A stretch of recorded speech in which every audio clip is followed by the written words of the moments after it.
Hi అందరికీ welcome back to my channel. నా channel మొదటిసారి చూసినట్టయితే సబ్స్క్రైబ్ చేసుకొని లేట్ చేయకుండా ప్రాసెస్లోకి వెళ్ళిపోదాం. Tuesday special curry tomato egg curry. Egg కర్రీకి కావాల్సిన ఏంటో చూద్దామా.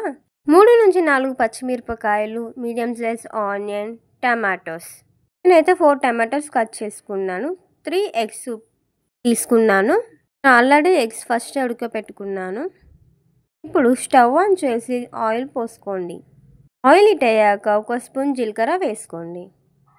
ఇప్పుడు పచ్చిమిరపకాయలు, ఆనియన్స్ వేసుకొని ఫ్రై అవ్వనివ్వాలి. ఫ్రై అయ్యాక 1 స్పూన్ పసుపు వేసుకోండి. 1 మినిట్ తర్వాత అల్లం వెల్లుల్లి పేస్ట్ వేసుకోండి. 1 మినిట్ తర్వాత ఫ్రై అయ్యాక టమాటోస్ వేసుకొని కలపండి. మంచిగా కలుపుకోండి. వేసుకున్న పసుపు, అల్లం వెల్లుల్లి పేస్ట్ టమాటాలు పట్టేరాక మంచిగా కలుపుకోండి. కలుపుకున్న తర్వాత లిడ్ పెట్టేయండి. మధ్యలో ఒకసారి కలుపుకుంటూ ఉడికించుకోవాలి. టమాటాస్ మంచిగా ఉడికాక ఆల్రెడీ ఉడికించి పెట్టుకున్న ఎగ్స్ వేసుకోండి. ఎగ్స్ పైన రుచికి తగినంత ఉప్పు, కారం వేసుకోండి. నేనైతే 2 స్పూన్స్ వేసుకున్నాను కారం, 1/2 స్పూన్ సాల్ట్ వేసుకున్నాను.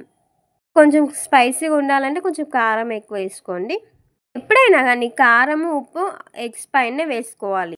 అప్పుడు ఎగ్స్కి కారం మంచిగా పడుతుంది. తర్వాత ధనియాల పొడి వేసుకోండి. ధనియాల పొడి వేసుకున్న తర్వాత 1/2 స్పూన్ గరం మసాలా వేసుకోండి. వేసుకున్న తర్వాత మంచిగా మిక్స్ చేసుకోండి. ఒక 2 to 3 మినిట్స్ ఉడికించుకోవాలి. ఉడికాక కొత్తిమీర వేసుకొని స్టవ్ ఆఫ్ చేసుకుంటే ఎమ్మి టమాటా ఎగ్ కర్రీ రెడీ.